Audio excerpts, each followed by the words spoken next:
Αγαπητοί φίλοι και φίλες, καλημέρα σας από την Αθήνα και καλώς ήρθατε στο 41ο επεισόδιο της σειράς Γεωπολιτικές εξελίξεις. Συνήθως λέμε καλησπέρα και όχι καλημέρα, αλλά δυστυχώς ένα ακόμα τεχνικό πρόβλημα μας έβγαλε εκτός χρονοδιαγράμματος και σε αυτό το βίντεο, αντί για τις 11 το βράδυ, θα αναρτηθεί το πρωί του Σαββάτου. Σας ζητούμε συγγνώμη γι' αυτό. Το σημερινό επεισόδιο θα είναι σύντομο σε διάρκεια και όπως έχουμε προαναγγείλει, θα μιλήσουμε για τον αποκαλούμενο χάρτη της Σεβίλης. Πάμε λοιπόν να ξεκινήσουμε το επεισόδιό μας.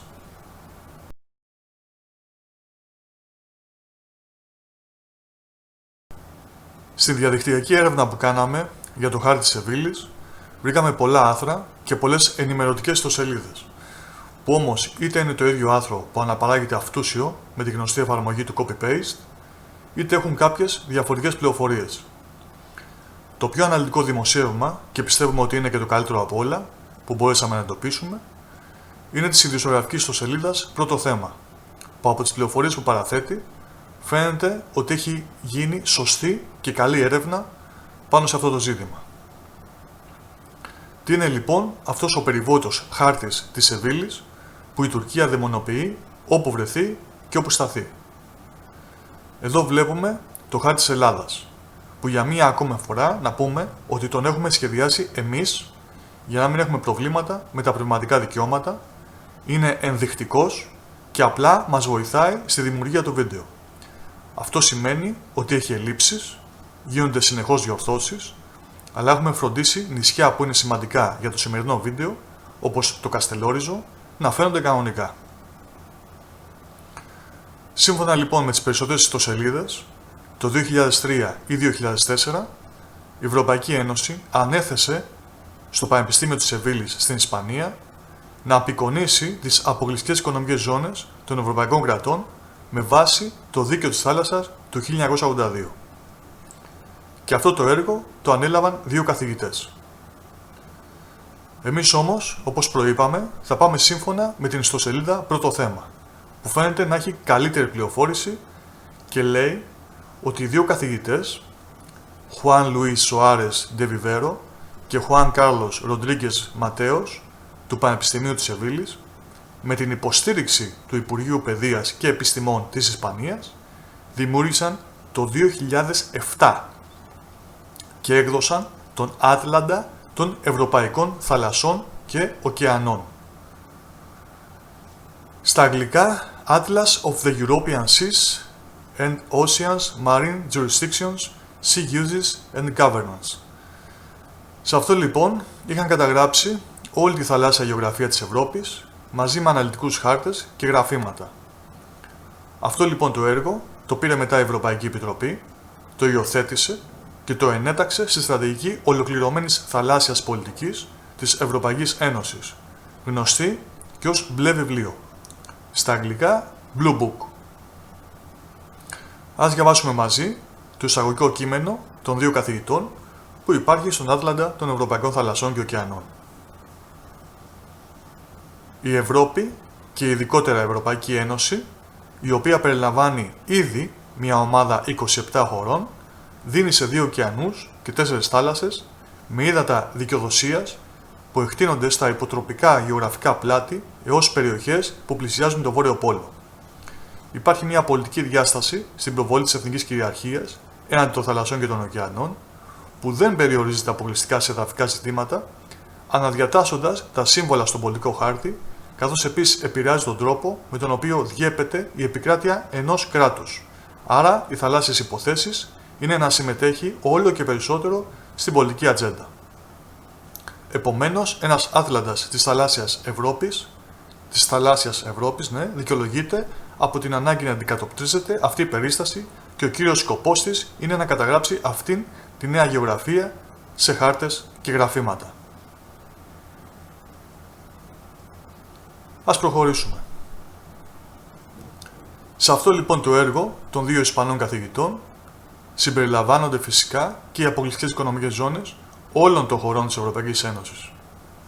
Αυτοί λοιπόν οι χάρτες με τις αποκλειστικές οικονομικές ζώνες φυσικά και σχεδιαστήκανε σύμφωνα με τις υπάρχουσες διακρατικές συμφωνίες που υπάρχουν, δηλαδή συμφωνίες μεταξύ των κρατών, σύμφωνα με μονομερείς ανακηρύξεις, δηλαδή με ανακηρύξεις αποκλειστικής οικονομικής ζώνης σε περιοχές όπου δεν υπάρχει θέμα, δεν υπάρχει κάποιο πρόβλημα μεταξύ γειτονικών ή απέναντι κρατών, αφού τα πλάτη του θαλάσσιου χώρου είναι μεγάλα.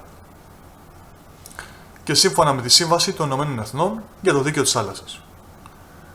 Το οποίο, όπως έχουμε ξαναπεί, αναγράφει ρητός ότι όλα τα νησιά έχουν εγκαλείτητα ζώνη, δηλαδή χωρικά ύδατα, συνορεύουσα ζώνη, υφαλοκρηπίδα και αποκλειστική οικονομική ζώνη, ΑΟΖ.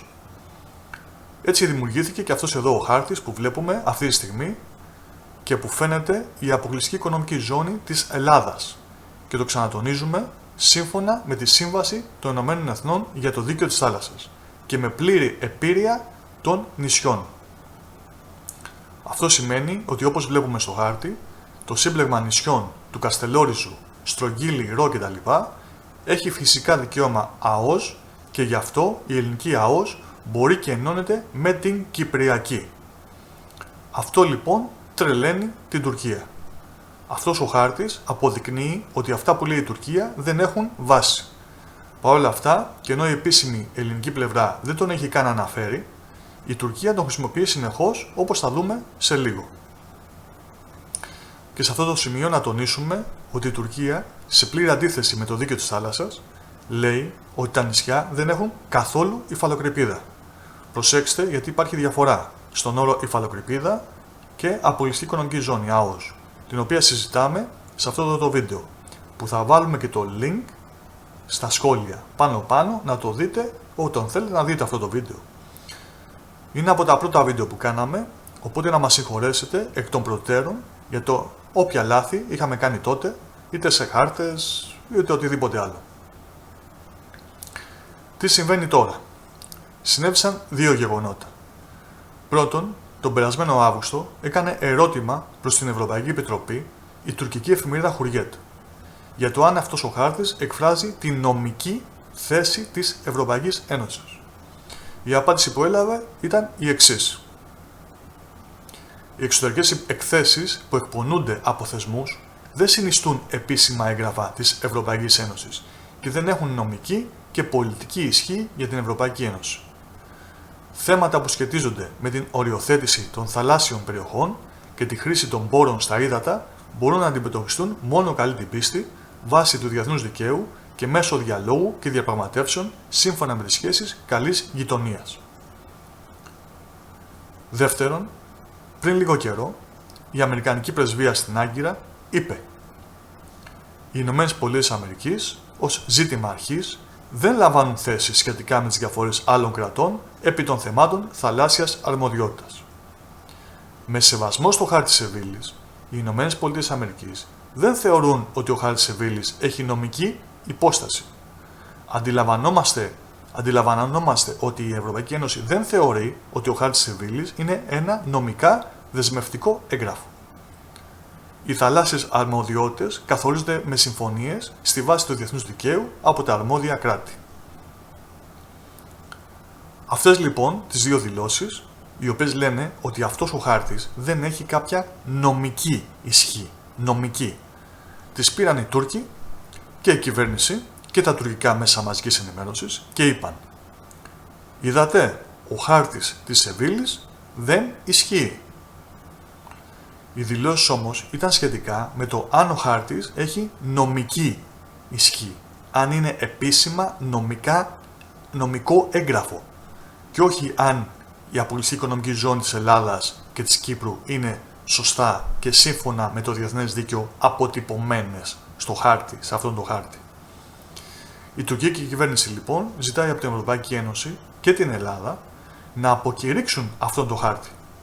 Ο χάρτης όμως, όπως προείπαμε, είναι σχεδιασμένος με βάση το δίκαιο της θάλασσας και αν τον αποκηρύξεις είναι σαν να μη δέχεσαι το διεθνές δίκαιο.